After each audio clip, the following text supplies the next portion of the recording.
Holla ballers! And, well, 6.2 was not our final patch. Half the press is Blizzard has announced 6.2.3, which is bringing in an absolute metric ton of new content without actually adding new content, which is okay, which is fine. They're going to be bringing in, so the summary is, Time Walking Dungeons expanded, Valor makes its return, Mythic Raiding will now be cross-realm, there's new mounts from both Hellfire Citadel and the Time Walking, and bigger rewards than ever, as long with Arena Season 3.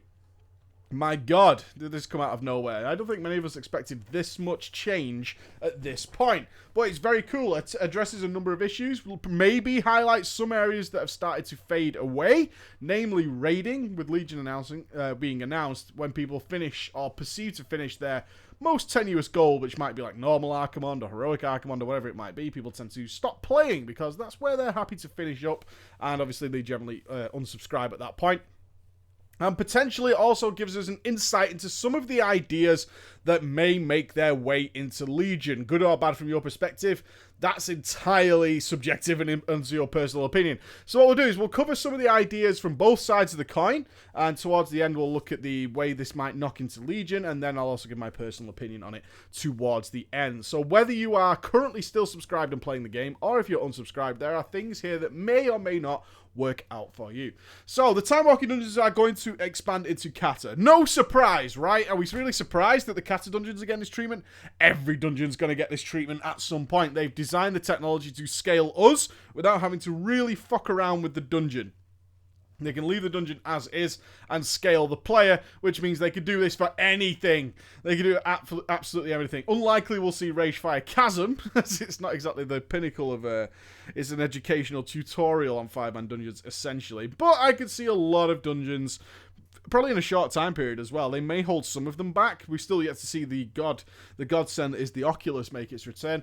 But yeah, so we're going to be bringing in Grim Batol. So, we could talk about these individually if you want. Grim Batol, no.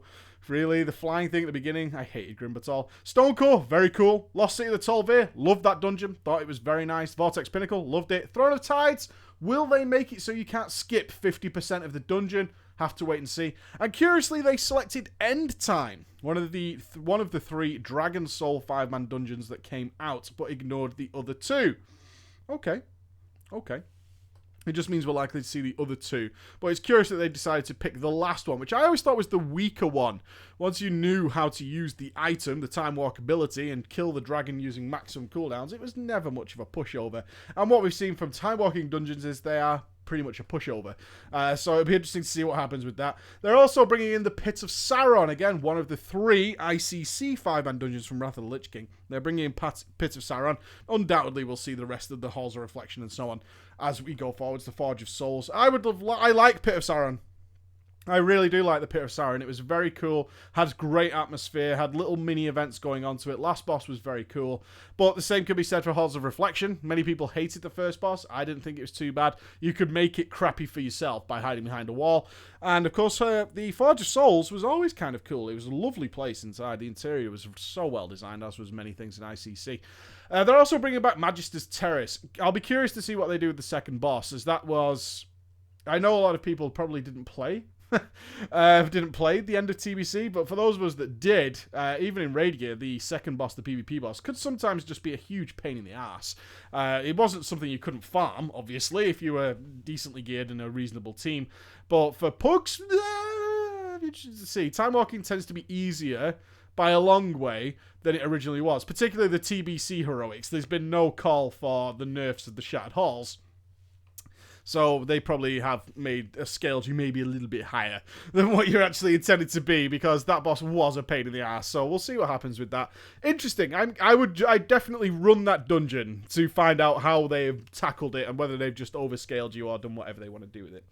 So, firstly, Time Walking Dungeons, again, it's one of those things. Everything I've said about Time Walking still remains the same.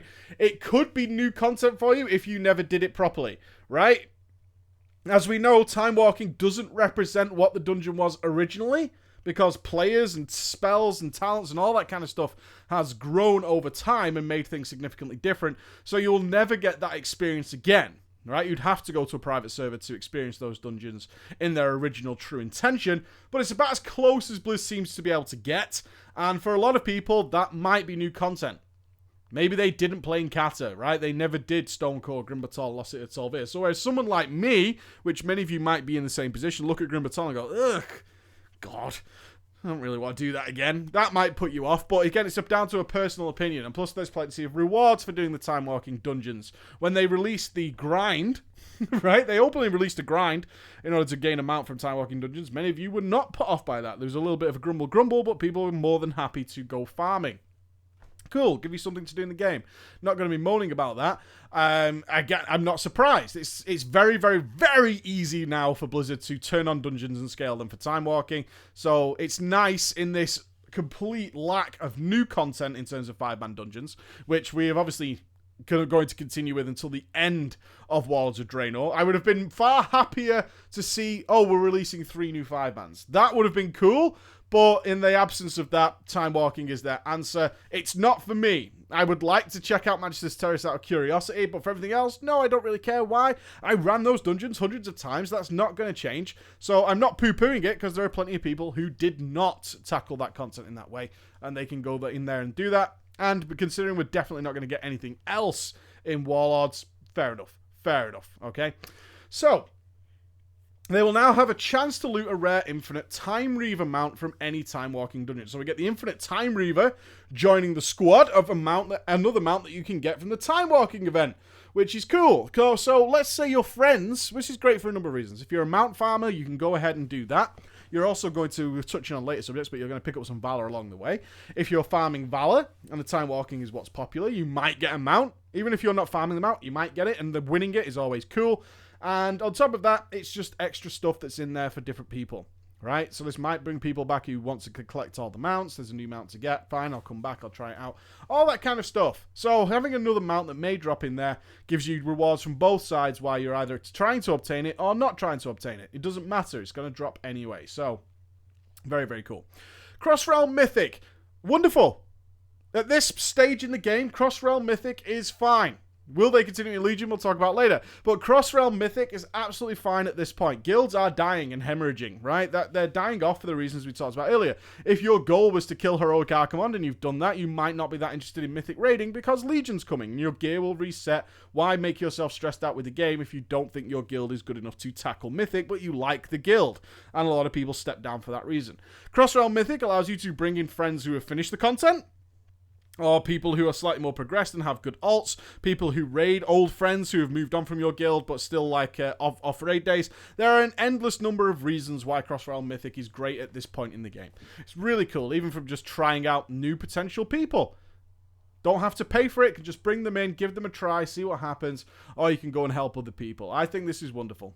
Really no problem with that. Just to help fill out your roster from people who are like, oh, we've got 2 guilds here. We're always close friends, but most of our players have kind of stepped down to Legion. They will be coming back, but do you want to cross realm till now? Cool. People are still hungry for progress. Nice extra options there. Valor is back. As is, of course, the item upgrade system. You'll be able to upgrade the items by 5 item levels twice, so a bonus 10 item levels. More gear inflation. As with Siege of Orgrimmar and as with Dragon Soul, once we get towards the end of the expansion, Blizzard clearly does not give a shit about how powerful its players are, because they're going to reset it anyway. And they are free and able to just throw more power at players. Now, Valor is curious, because the initial feedback to this across the web has been really positive. Thank God Valor's back. Gives me a reason to go back to 5-mans, right? So what they're going to do is, I'll read it for you. You'll be able to earn Valor once more by taking part in heroic and mythic dungeons from various bonus events and via the first run through Raid Finder each week. Raid Finder's mentioned. Heroic and mythic dungeons are mentioned. Where's actual raiding? One has to assume they're going to put it in for actual raiders. Otherwise, this could be very, very... This seems to be giving with one hand in terms of cross-realm mythic and so on, and taking away with the other.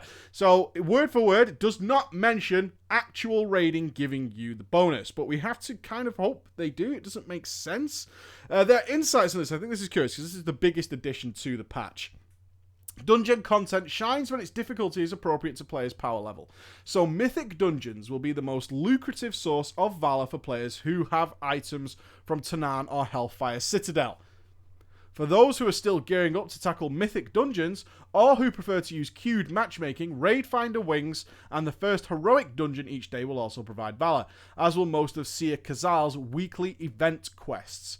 Ethereal Void Binders have made their way through space and time and will be able to upgrade your gear. So raiding is not mentioned. Why? Why? It's pretty clear they want to push people into doing dungeons. Get it. You added mounts. You added this stuff. You added valor in. Don't force raiders to do it. They always make this mistake of pushing people to do content which is clearly, for the most part, well below their needs. And well below their ability level. Well below any form of reasonable content for them to do. Even mythic dungeons, for most raiders, are a waste of time. But, there's even a chance. Now, it's unlikely, it says Hellfire Citadel gear, that this gear will be able to be upgraded. They're giving higher item rewards from there, so we'll talk from the mythic dungeons. So we'll talk about that shortly. But to force players into a valor cap in order to keep upgrading is... And they can't do it through their number one source of content. Despite the fact that this is all PvE content, I'm really worried about that. I'm super worried about that. So I would expect some sort of tweet or something to come out. I'm basically talking about this within the 20 minutes it was announced. So bear in mind there might be a tweet fixing this. But so far in the actual official notes, there's no mention that you will get it through actual raiding. You get it through Raid Finder, bonus events, mythic dungeons, and heroic queued up dungeons. So I have to wonder why that decision was made. Because raiders don't really want to do mythic fucking dungeons. They don't care. That content is below them by a long fucking way, so why would they be getting item upgrades through that? I'm also really curious as to why people are really excited about Valor but hate Apexis. Mystical magical currency is still mystical magical currency that you get for no apparent reason. Whether or not it's simply the fact that they will become more powerful, as will everybody else, then that's okay, I guess. I mean, people love Valor. I'm not going to shit on it. I'm not going to shit on it here. There's a lot of people who like Valor. I personally don't. Okay, I personally don't. I'll talk more about that at the end. But it's coming back. People seem really happy by it. But there's a definite hypocrisy in the hate for Apexis, but being really happy about Valor, which they haven't mentioned it here, whether it potentially caps each week. You have to kind of think it does. Otherwise, you could just be endlessly farming dungeons to just upgrade your gear dramatically in a very short time period, which they may be okay with. They may be okay with that. But it's curious to see the system they've decided to go with and seemingly ignoring what would make sense. Mythic Raiders that you're trying to promote with Cross-Realm Mythic probably don't want to do Mythic Dungeons. They probably really don't want to do that. Although, maybe they do. So, we'll talk about that now. More bigger item rewards. They're expanding the range of item quality for players with Mythic Dungeons. They're really trying to get you to do Mythic Dungeons. If you take part in a Mythic Dungeon, you'll have a chance to get an item level 725. Holy shit! Right? So you've got to imagine a chance to gain items up to item level 725. Does that mean that the up to is the Warforged version? Because when it says up to, I kind of read Warforged version. The Warforged version will be 725. Holy fuckballs. That's so high. To the point where maybe Mythic Raiders do want to do Mythic Dungeons. And that is bullshit. That is bullshit. Now, I imagine that some of you will be like, oh, fuck off, because you can do mythic raids, then why does it bother you? It doesn't bother me. Common sense tells me that mythic raiding should probably keep higher item level rewards than what you can get from a mythic 5-man dungeon. And as I said earlier, people don't really want to do mythic dungeons because we've done them since the beginning of fucking WoD now, okay? It's not being a crybaby bitch. These dungeons are the same content we've been doing since the launch of WoD. And yeah, some of us don't want to see inside the fucking Skyreach again. Mythic or not, we don't care. That content is neither difficult, interesting, right? It's just more laborious than its 5-man heroic version. There's a time and a place for that content, and if you're at the end of the expansion in the hardest level difficulty, you're probably past that point, right? That's common sense. That's not being a crybaby bitch or a special snowflake. At a certain point, you are easily past that content. So why on earth would you then try to entice or kind of push Mythic Raiders down that rabbit hole. I find that very, very unusual. On the other side of the coin, if you're not a Mythic Raider, fuck yeah, you're going to get loads of really good leveling gear. Really, really good leveling gear for Legion. Alright? You're going to get really good leveling gear. So that's pretty fucking cool. Although you will be out gearing, potentially, if you get a decent Mythic 5-man team, you'll potentially be out gearing a lot of people who have done easily heroic Hellfire Citadel. Right? Easy heroic Hellfire Citadel. And some people who've done maybe midway through Mythic. Alright. Okay, whatever. But again, you know to me, you know by now, to me, this really doesn't matter, right? Yeah, I don't fucking care where you got it from, I really don't. I can see a lot of people not being too happy with that, though. I really can see a lot of that. Okay, so let's look at the developer insight on this decision, okay? Running a dungeon is a bit more exciting where there's a chance you might get a direct upgrade. True. Versus simply earning a predictable amount of currency per run. True. Magical mystical currency is a bad idea in my mind. Thus, we're also expanding the power of Warforged items in Mythic Dungeons. Rather than a static 20 item level bonus when a Mythic Dungeon item is Warforged, there will be chance for even greater increases in power. We're making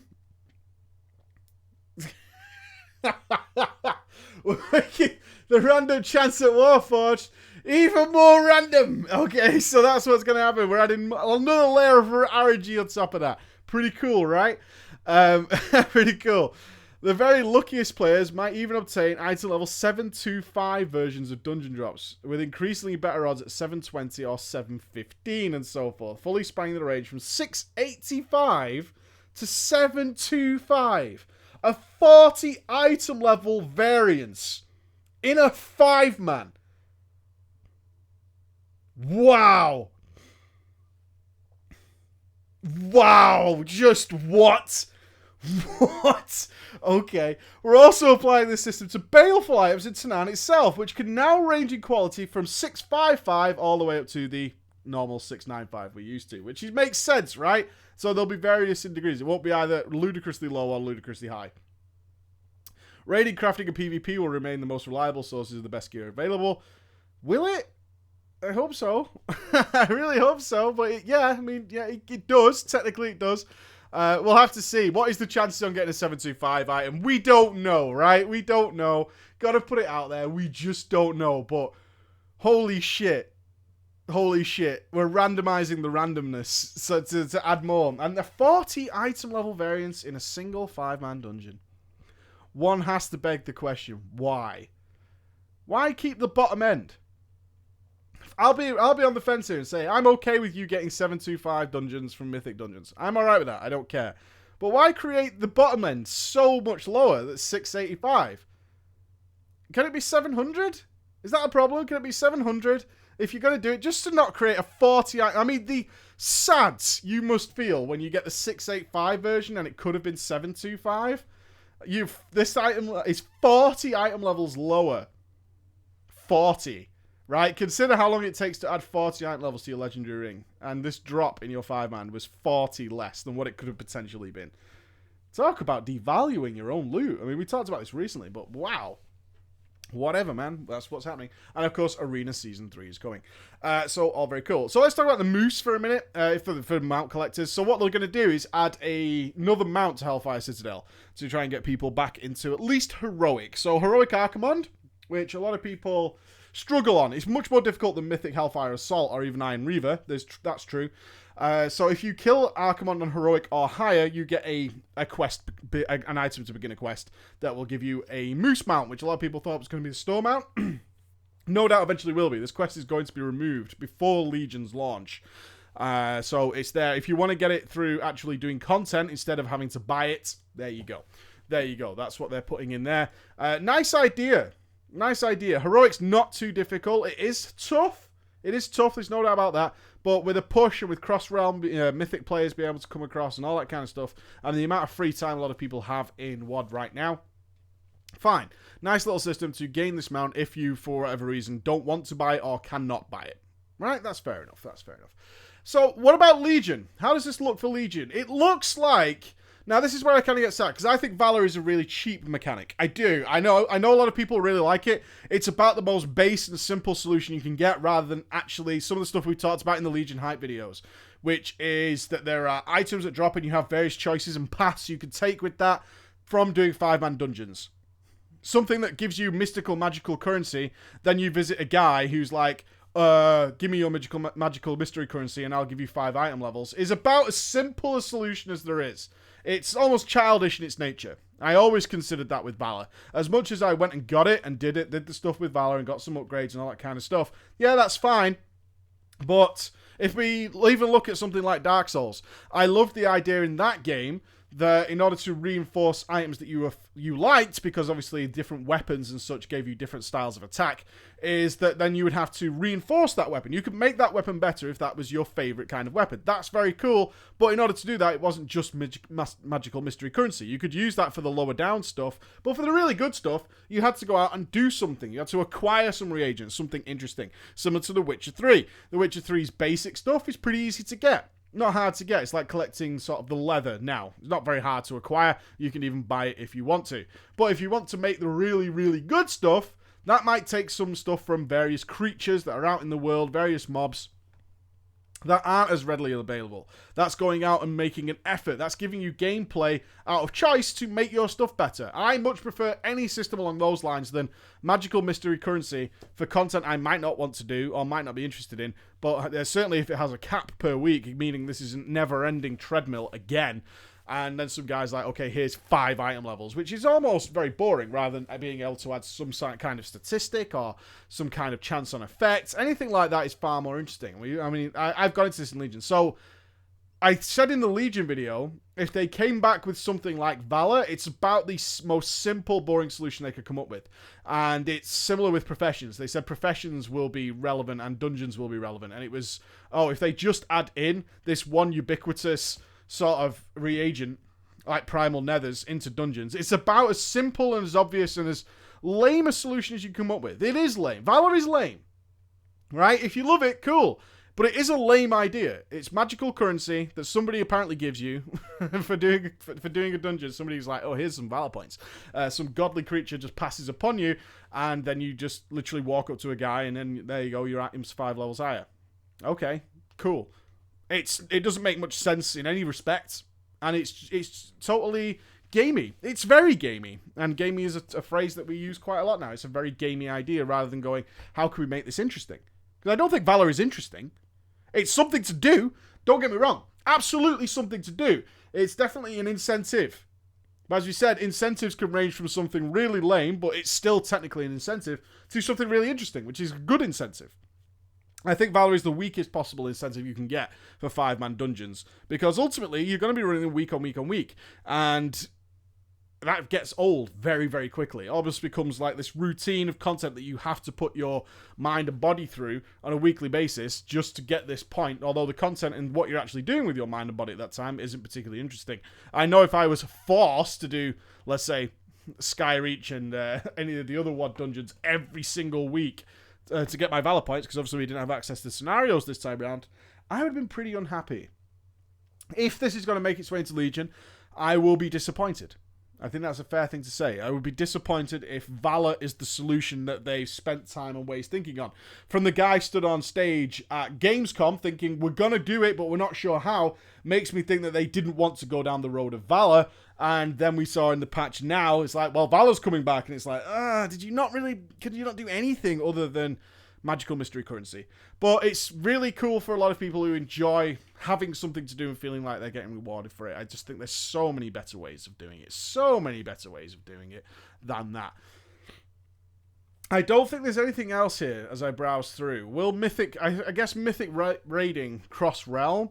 I can't see that making into the launch of Legion, but never say never. I think is the answer to that. Never say never. It could do, but it's unlikely. I think they make a hell of a lot of money from realm transfers, but it shouldn't be needed at the launch of an expansion. I know a lot of people are stubborn about the potential moving of realms because they feel some sort of connection to their realms. I get that. I've met a lot of people who would never transfer realms, despite all the obvious advantages it would give them and better play experience it would give them. But in cross-realm Mythic, I don't have a huge problem with it. I just can't see it making in. Simply due to the fact that, one, it would cost a lot of money. Guild transfers and all that kind of stuff are one of the easiest sources of cash that Blizzard makes. So to give that away even at the mythic level, I highly doubt that. I think heroic and normal is great for that. But towards the end of a content's lifespan, sure. If guilds are dying out, sure. And it could be a solution to that. If it does make it into Legion, it might be due to fear the raiding itself. The mythic level has kind of edged out. Should mythic even exist in Legion? We just don't know. Going forward, the mounts and stuff is all fine. I don't think there's much else here that could have an effect on Legion. The biggest surprise to me, and it seems to be going overlooked a lot, or maybe people just don't care, is that randomness on top of randomness they're putting into the time-walking dungeons. The mythic dungeons, I should say. With 40 item level disparity on the very few items that can actually drop in a 5-man. So I would love to see your feedback on that. I think that is pretty interesting. Alright guys, thank you so much for listening, and goodbye.